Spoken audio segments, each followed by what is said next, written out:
नमस्कार. छायाज रेसिपीजमध्ये आज आपण गव्हाच्या पिठापासून मस्त असा नाश्ता बनवतो आहे. तर इथे मी 1 कप गव्हाचं पीठ घेतलं आहे. यामध्ये 2 चमचे बेसन घालायचं आहे. बेसनामुळे चव खूप छान येईल रेसिपीला. यानंतर चवीप्रमाणे यामध्ये मीठ घालायचं आहे. आता हे सगळं मिक्स करून घेऊया. आणि आता पाणी घालून हे पीठ आपल्याला मळून घ्यायचं आहे. तर नेहमीच्या चपातीच्या पिठाप्रमाणेच हा गोळा मी मळून घेतला आहे. आता यावरती अर्धा चमचा तेल घालायचं आहे आणि पुन्हा एकदा हे पीठ मळून घ्यायचं आहे.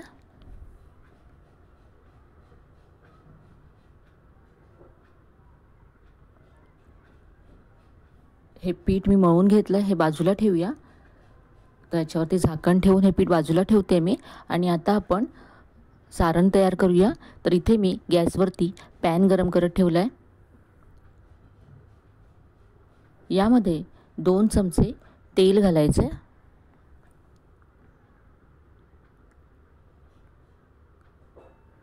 तेल गरम झाले. आता यामध्ये मी अर्धा चमचा जिरं घातलं. जिरं छान तडतडलं आहे. इथे आता मी लसूण घातले, 4 ते 5 पाकळ्या लसूण इथे मी किसून घातले. लसूण तेलावरती परतून घ्यायची आहे. बारीक चिरलेली हिरवी मिरची घातली आहे. मिरची सुद्धा परतून घेऊया.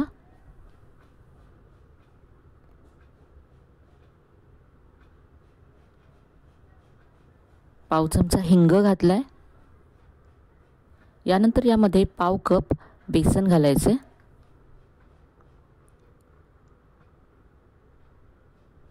आणि बेसन आता आपल्याला त्याचा किंचित रंग बदलेपर्यंत आणि मस्त सुगंध सुटेपर्यंत भाजून घ्यायचं आहे.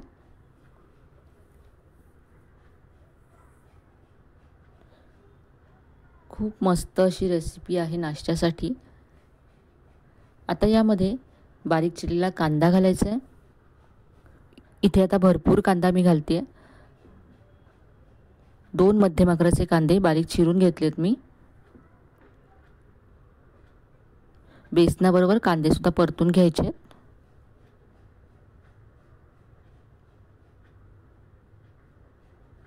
इथे आता कांदा सॉफ्ट होईपर्यंत परतून घेतलाय. यामध्ये आता मसाले घालूया. पाव चमचा हळद घातले. यानंतर चवीप्रमाणे लाल तिखट घालायचं.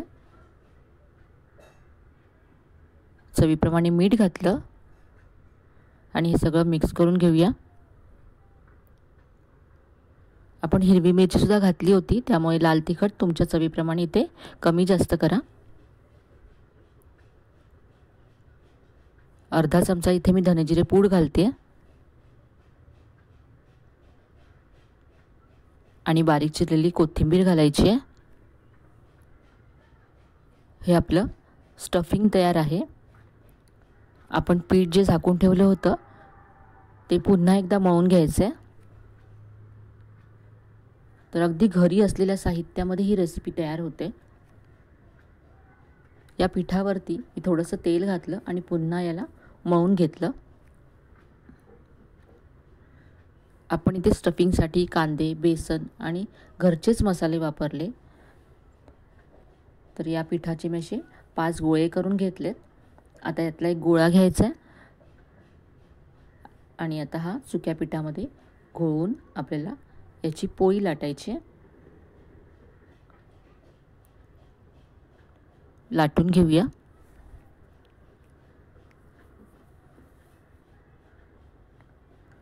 अशी छोटी पोळी लाटून यामध्ये आपण आता स्टफिंग भरूया.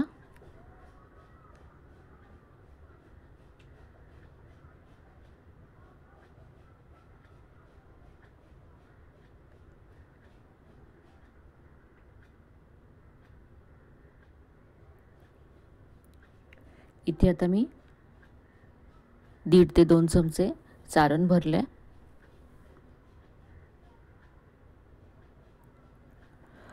बेसन घातलं यामध्ये आपण, त्यामुळे कांद्याला पाणी सुटणार नाही. जे कांद्याला पाणी सुटेल ते बेसन ॲब्झॉर्ब करेल आणि आपलं हे जे सारण आहे ते ड्राय होईल. यासाठी इथे आपण बेसन वापरलं. त्याबरोबरच बेसनामुळे आपण बेसन जे खमंग भाजून घेतलं आहे त्यामुळे चवसुद्धा खूप मस्त येते सारणाला. तर इथे असं मी हे बंद करून घेतलं आहे. तर पराठा जसा आपण बनवतो त्याप्रमाणेच आपल्याला हे आधी हाताने असं पसरवून घ्यायचं आहे.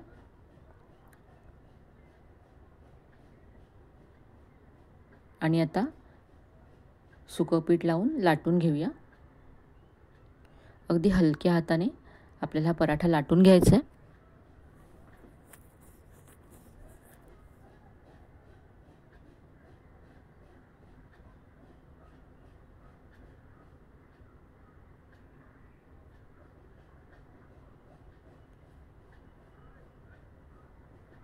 हा पराठा असा लाटून घेतला मी.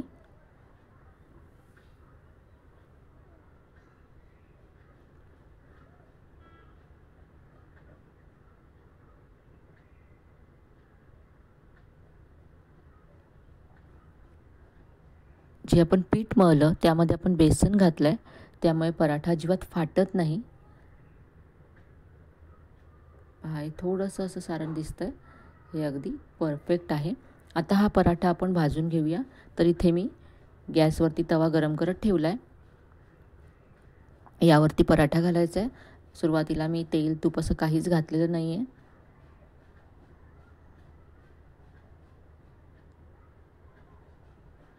असाच हा पराठा आधी आपण भाजून घेऊया.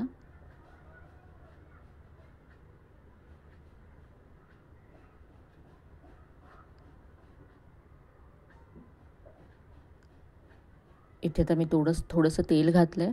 तुम्ही तुमच्या आवडीप्रमाणे तूप किंवा बटरसुद्धा घालू शकता. आणि आता हा पराठा अगदी खमंग होईपर्यंत दोन्ही बाजूने आपण भाजून घेऊया. तर इथे पाहू शकता खूपच मस्त असा रंग आला आहे पराठ्याला, दिसायला सुद्धा खूप मस्त दिसतोय.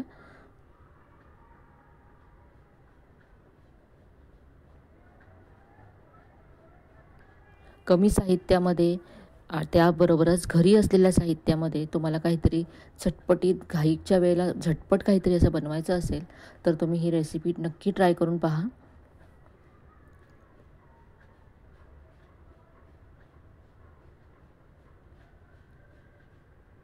तुम्हाला पोळी भाजी बनवायचा कंटाळा आला असेल तरीसुद्धा तुम्ही दुपारच्या जेवणासाठी सुद्धा अशा पद्धतीचा पराठा बनवू शकता. तर इथे मी पराठा काढून घेतला आहे आणि इथे मी आणखी पहा पराठा असा बनवून घेतला.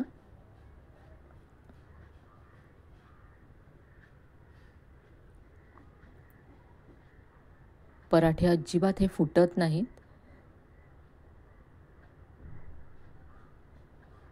तर इथे मी आता लोणच्याबरोबर हा पराठा सर्व केला आहे. तुम्ही दह्याबरोबर खाऊ शकता. तर आजची ही रेसिपी तुम्हाला नक्कीच आवडली असेल. मुलांच्या टिफिनसाठी, नाश्त्यासाठी अगदी मस्त अशी रेसिपी आहे. तर इथे पाहू शकता सारण सगळ्या पराठ्यामध्ये व्यवस्थित असं पसरलं गेलं आहे. आजची रेसिपी कशी वाटली कमेंटमध्ये कळवायला विसरू नका. रेसिपी आवडली असेल तर व्हिडिओला लाईक करा, शेअर करा. चॅनलला अजून सबस्क्राईब केलं नसेल तर नक्की सबस्क्राईब करा. चला तर मग पुन्हा भेटूया अशा छान छान आणि नवीन नवीन रेसिपीसह. तोपर्यंत धन्यवाद.